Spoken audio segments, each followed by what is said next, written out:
And the last test, وَلَمْ يَكُلْ لَهُ كُفُوًا أَحَدٌ. It is so stringent, it's impossible for anyone besides Allah subhanahu wa ta'ala, the true Almighty God, to pass. It says there's nothing like Him. The moment you can imagine, the moment you can draw a mental picture, what God is, He is not God. We know that Rajnish, he was a human being like you and me. He had one head, two hands, two legs, two eyes, one nose, one mouth, long flowing beard, long hair. So surely, he can't be Almighty God. وَلَمْ يَكُلْ لَهُ كُفُوًا أَحَدٌ. There is nothing like Him. And this test, وَلَمْ يَكُلْ لَهُ كُفُوًا أَحَدٌ, is so stringent that no one besides Allah subhanahu wa ta'ala can pass. Suppose someone says that Arnold Schwarzenegger. You know Arnold Schwarzenegger? The person who's known as the strongest man in the world. He was given the title Mr. Universe. If suppose someone says that Almighty God is 1,000 times as strong as Arnold Schwarzenegger. The moment you can compare God to anyone, whether it be Arnold Schwarzenegger, whether it be Dara Singh or King Kong, whether it be 1,000 times or 1,000,000 times, the moment you can compare Almighty God to anyone, He is not Almighty God. وَلَمْ يَكُلْ لَهُ كُفُوًا أَحَدٌ. There is nothing like Him. This is a 4-line definition given in the Holy Qur'an, Surah Ikhlas, which is the touchstone of theology. We Muslims, we prefer calling Allah subhanahu wa ta'ala by the Arabic name Allah instead of the English word God. Because the Arabic word Allah, it is pure, it is unique. Whereas the English word God, it can be played around with. You can play around with that word. If you add a S to God, it becomes gods, plural of God. There is nothing like plural Allah in Islam. Qul huwallahu ahad. Say He is Allah, one and only. If you add a D-E-S-S to God, it becomes goddess, a female God. There is nothing like male Allah or female Allah in Islam. Allah is unique. He has got no gender. If you add a father to God, it becomes Godfather. He's my Godfather. He's my guardian. There's nothing like Allah Father in Islam or Allah Abba in Islam. If you add a mother to God, it becomes Godmother. There's nothing like Allah Mother or Allah Ammi in Islam. Allah is a unique word. It's a pure word. If you prefix a tin before God, it becomes tin God. There's nothing like tin Allah in Islam. That's the reason we Muslims, we prefer calling Allah subhanahu wa ta'ala by the Arabic word Allah instead of the English word God. But if some Muslims, if they use this word while speaking to non-Muslims, I have got no objection. Because non-Muslims may not know what is the concept of Allah. So if anyone uses God for Allah, I have got no objection. But the more appropriate word is Allah. Otherwise, the Holy Quran says in Surah Isra, chapter number 17, verse number 110, قُلِ ذُو اللَّهِ أَوِ ذُو الرَّحْمَنِ أَيَّمَا تَدْعُوا فَلَهُ الْأَسْمَاءُ الْحُسْنَى. Say, call upon Him by Allah or by Rahman. By whichever name you call upon Him, it is well. To Him belongs the most beautiful name. You can call Allah subhanahu wa ta'ala by any name, but it should be a beautiful name. It should not conjure up a mental picture.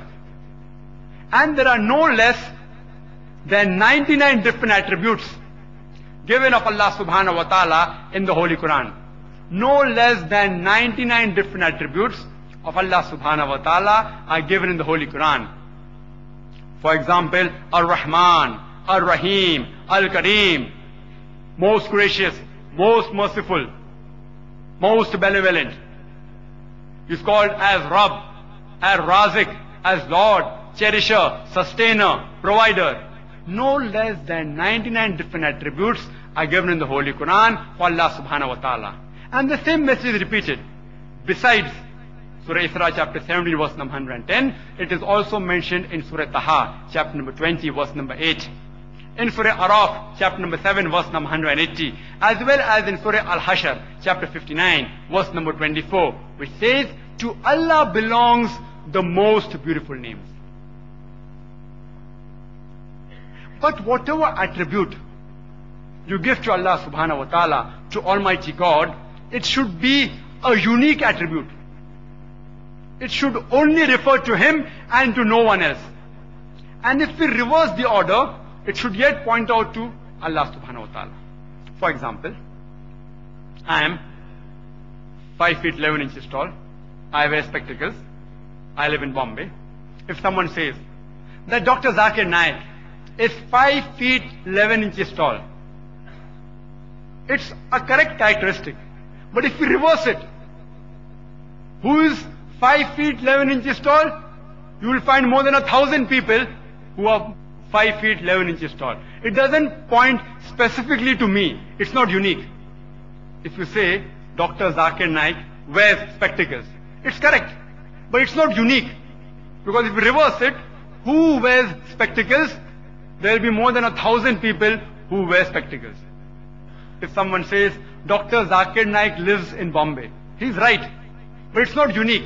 Who lives in Bombay? More than 1 million people live in Bombay. So the attribute that you give should be unique. For example, if someone says that Dr. Zakir Naik is the father of Farik Zakir Naik, who was born on the 10th of July 1994 in Jangir Nursing Home in Pune, that's a unique attribute. Because if we reverse it, who is the father of Farik Zakir Naik, born on the 10th of July 1994 in Jangir Nursing Home in Pune? The answer is only one, Dr. Zakir Naik, no one else. It's a unique attribute. It points out to no one but one person. Similarly, let me give you another example. That Dr. Zakir Naik is the founder chairman of IRF Educational Trust, which was established on the 6th of November 1992 in Dongri, Mumbai. If we reverse it, who is the founder chairman of IRF Educational Trust, which was established on the 6th of November 1992 in Dongri, Mumbai? The answer is only one, Dr. Zakir Naik. Similarly, if you call Allah subhanahu wa ta'ala by any attribute, by any name, it should be unique. You can't say Allah subhanahu wa ta'ala is the creator of a building, because even many builders can build buildings. You can call Him the creator of the universe. Khalik, the creator. Who's the creator? Only one. Who's the ultimate creator of the universe? Only one, Allah subhanahu wa ta'ala. Ar-Rahman. Who's the most gracious? The answer is only one, Allah subhanahu wa ta'ala. Ar-Rahim. Who's the most merciful? The answer is only one, Allah subhanahu wa ta'ala. So it should be a unique attribute. The example I gave of myself was unique, but nothing great. Being the founder chairman of IRF Educational Trust is nothing great. It's unique, fine. It's nothing great. But Allah subhanahu wa ta'ala, besides the attribute being unique, it is something ultimate. Being the father of Farik Zakir Naik is not ultimate. It's unique. It's not ultimate. But Allah subhanahu wa ta'ala's attribute, besides being unique, should be ultimate. You cannot give attributes which are just common, which you and I can also do. Secondly, besides giving unique attributes, it should not be combined with characteristics which do not belong to Allah subhanahu wa ta'ala. For example, if someone says that Dr. Zakir Naik is the father of Farik Zakir Naik, who was born on the 10th of July 1994, Jangir Nursing Home in Pune, and is 4 feet tall. The attribute is correct. I am the father of the person who he said, but I am not 4 feet tall. I am 5 feet 11 inches tall. If someone says Allah subhanahu wa ta'ala, Almighty God, is a creator, but He has got a human form like you and me, one head, 2 eyes, 1 nose, 1 mouth, 2 hands. The creator attribute is correct, but the characteristic of a human form is wrong. So besides the attribute being unique, it should not be mixed up with false attributes. And the third is